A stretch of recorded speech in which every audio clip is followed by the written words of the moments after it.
जंगल में टूनी चिड़िया अपनी बेटी टुनटुनी चिड़िया के साथ रहती थी। टुनटुनी की माँ टूनी एक दुकान में काम करती थी। एक दिन जब वो काम से घर वापस आती है तो उसकी बेटी टुनटुनी उससे कहती है, माँ, आपने देखा हमारा घर कई जगह से टूट चुका है। इसकी मरम्मत करनी बहुत जरूरी है। अगर बारिश आ गई तो हमारा घर टूट जाएगा। मैं क्या करूं बेटा, मैं तो दिन भर काम में व्यस्त रहती हूँ। इस तरफ तो मेरा ध्यान ही नहीं गया। मैं कल ही मालिक से कुछ रुपए उधार मांग कर लाऊंगी और घर की मरम्मत करवाऊंगी। तो चिंता मत कर मेरी बेटी, तू अपनी पढ़ाई पर ध्यान दे। तब तक आप लोग कमेंट में बताएं 100 डिवाइडेड बाय 2 कितने होते हैं। अगले दिन टूनी अपने मालिक से कहती है, मालिक, मुझे कुछ रुपए उधार चाहिए। मेरा घर कई जगह से टूट गया है और उसकी मरम्मत करना बहुत जरूरी है।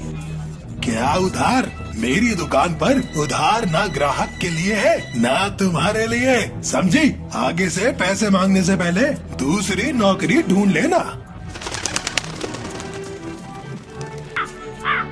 अब मैं क्या करूं? ये भुल्ला चील तो मुझे पैसे नहीं देगा। मैं कैसे अपने घर की मरम्मत करूं? ऐसा सोचते हुए टूनी शाम को घर लौट रही थी। तभी रात में तेज बारिश शुरू हो जाती है। हाय राम, ये बारिश तो अभी से शुरू हो गई। मेरी टुनटुनी घर में अकेली है। मुझे और तेज उड़ना होगा। कहीं मेरा घर टूट गया तो, उसे कुछ हो गया तो मैं क्या करूँगी? टूनी माँ तेज तेज उड़कर घर पहुँचती है तो वो देखती है कि उसका घर पूरी तरह से टूट चुका था। मम्मा देखो ना, अपना घर टूट गया। मैंने तो पहले ही आपको बताया था। अब हम बारिश में किसके यहाँ मदद मांगने जाएं? तू तो जानती है बेटा, मैं कितनी मुश्किल से घर चलाती हूँ। आज मैंने जब मालिक से पैसे मांगे तो उन्होंने मना कर दिया। माँ, चलो ना, बारिश रुकने तक कालू अंकल के घर चलते हैं। टूनी और टुनटुनी दोनों कालू के घर जाती हैं। उसका दरवाजा खटखटाती हैं। कालू भैया, ओ कालू भैया, दरवाजा खोलो। मेरा घर इस बारिश में टूट गया है, हमारी मदद करो। बारिश में मैं अपना दरवाजा नहीं खोलूंगा। तुम कहीं और जाओ, मेरा घर भी मजबूत नहीं है। तुम सबका वजन नहीं उठा पाएगा। कालू को अपना दरवाजा नहीं खोलता। बारिश में दोनों माँ बेटी भीग रही थी। माँ, बारिश बहुत तेज है। उस पेड़ की डाल की आड़ में हम छुप जाते हैं। दोनों माँ बेटी पेड़ की आड़ में बारिश से बचने लगती है। कुछ देर बाद बारिश रुक जाती है। माँ, बारिश तो रुक गई। चलो चलकर हम अपना घर बनाते हैं। तुझे तो पता है बेटा, मेरे पास तो पैसे नहीं है। मैं कैसे अपना घर बनाऊंगी? बिना पैसों के घर बनाना बहुत मुश्किल है। अब वो जमाना नहीं रहा जो तिनके बीने घोंसला बना लिया।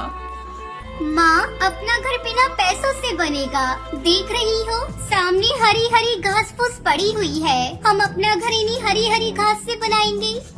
टूनी को अपनी बेटी का आइडिया अच्छा लगता है। वो अपनी बेटी के साथ मिलकर घास से घर बनाती है।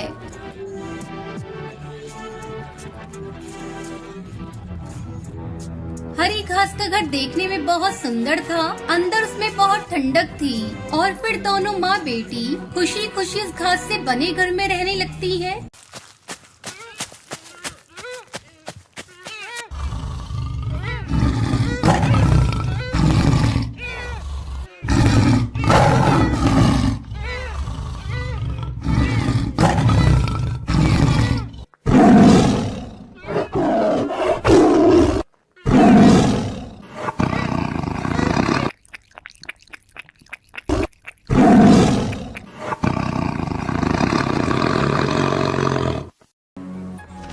एक जंगल में टुनटुनी चिड़िया अपने 2 बच्चों के साथ रहती थी। उसका पति कालू कौआ अपने खेत में आम की खेती करता था। आम बेचकर उसे अच्छी कमाई हो जाती थी, जिससे उसका पूरा परिवार खुशी से अपना जीवन बिता रहा था। एक दिन टुनटुनी अपने पति से कहती है, अरे पिंकी के बापू, मैं सोच रही थी इस बार नए साल पे अपने बच्चों को लेकर कहीं बाहर घुमाने चलते हैं।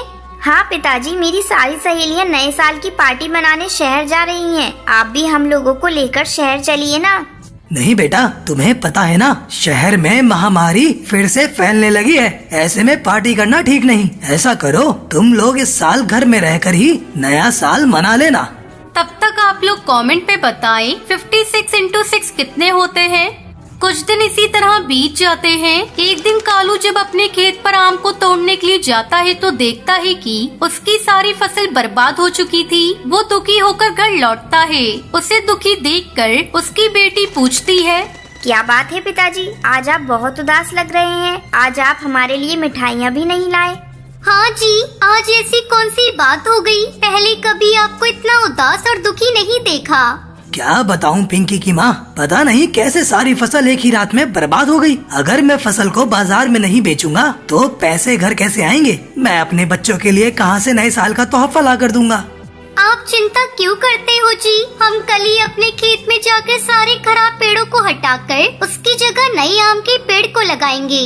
जहाँ तक बच्चों की बात है तो हमारे दोनों बच्चे बहुत ही समझदार हैं। वो उपहार के लिए जिद नहीं करेंगे। अगले दिन कालू और टुनटुनी खेत पर जाकर खेत से सारे खराब पौधे उखाड़ रहे थे। तभी उन्हें पौधों के बीच में एक पक्षी कराहता हुआ मिला।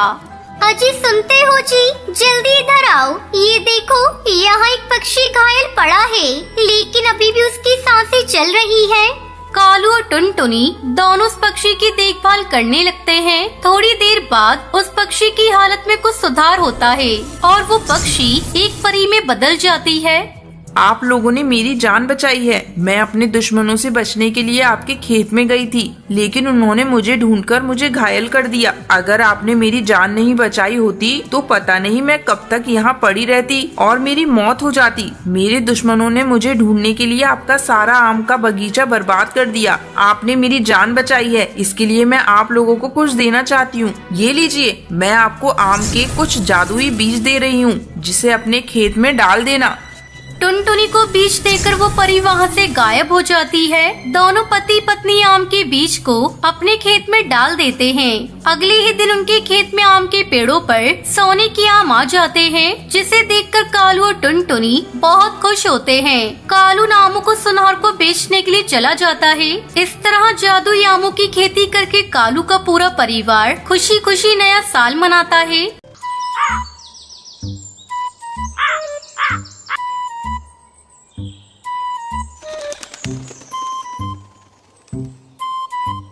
शिमला के जंगल में चमेली कौवी अपने पति कड़कनाथ और बेटे कालू कौवे के साथ रहती थी। चमेली कौवी का पति टैक्सी चलाता था।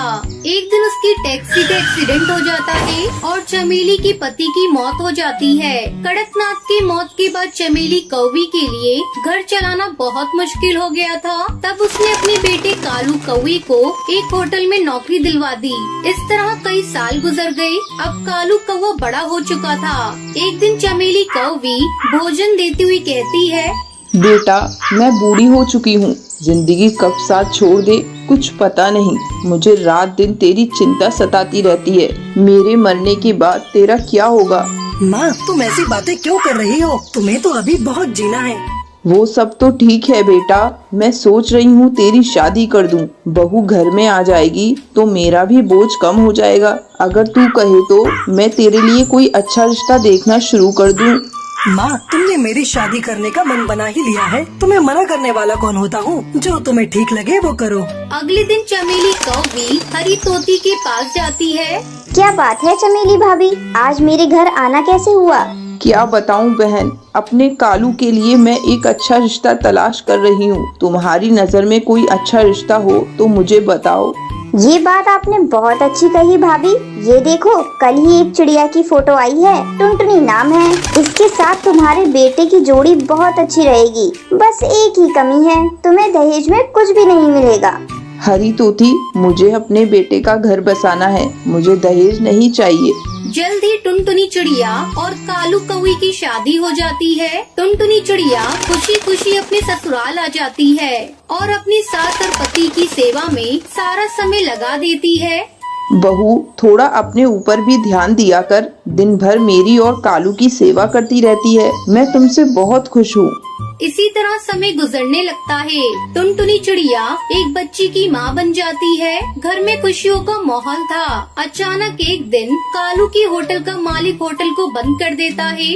अब क्या होगा माँ? घर का खर्च कैसे चलेगा? मैं अपनी इस नन्ही सी बच्ची का पालन पोषण कैसे करूँगा? आप इतना मत घबराइए जी। इतना घबराएंगे तो कैसे काम चलेगा? हिम्मत रखिए, जल्द ही आपको कोई नया काम मिल जाएगा। हाँ बेटा, बहू ठीक कह रही है। तू इतना मत घबरा, हम सब तेरे साथ हैं। अगले दिन से कालू कौआ नए काम की तलाश में इधर उधर भटकने लगा, लेकिन उसे कोई काम नहीं मिला। 1 महीना गुजर जाता है। घर के सारे पैसे खत्म होने वाले थे। तभी एक दिन टुनटुनी चिड़िया कालू कौवे से कहती है, सुनो जी, अब से तुम्हें काम की तलाश में जाने की कोई जरूरत नहीं। हम अपना खुद का ढाबा खोलेंगे। तू पागल हो गई है क्या बहू? तुझे पता भी है ढाबा खोलने के लिए हमें एक दुकान किराए पर लेना होगा और अपने पास इतना पैसा भी नहीं है। अरे माँ जी, ढाबा खोलने के लिए दुकान की कोई जरूरत नहीं। ससुर जी की टैक्सी है ना, बहुत दिनों से गोदाम में पड़ी है। कालू जी आप जाइए और जाकर उसकी मरम्मत करवा कर ले आइए। हम लोग टैक्सी में ढाबा खोलेंगे और जंगल में घूम घूम कर अपना बनाया हुआ भोजन सस्ते दाम पर जंगल की पक्षियों को खिलाएंगे। अब कालू कौवे के टैक्सी ढाबे को देखकर कुछ पक्षी उसके ढाबे पर आते हैं। टुनटुनी चिड़िया कालू कौवा मिलकर बड़े प्यार से अपने टैक्सी ढाबा का बना हुआ भोजन उन पक्षियों को खिलाते हैं। इस तरह टुनटुनी चिड़िया और कालू कौवा मिलकर अपना ढाबा चलाने लगे और खुशी खुशी अपने परिवार के साथ रहने लगे।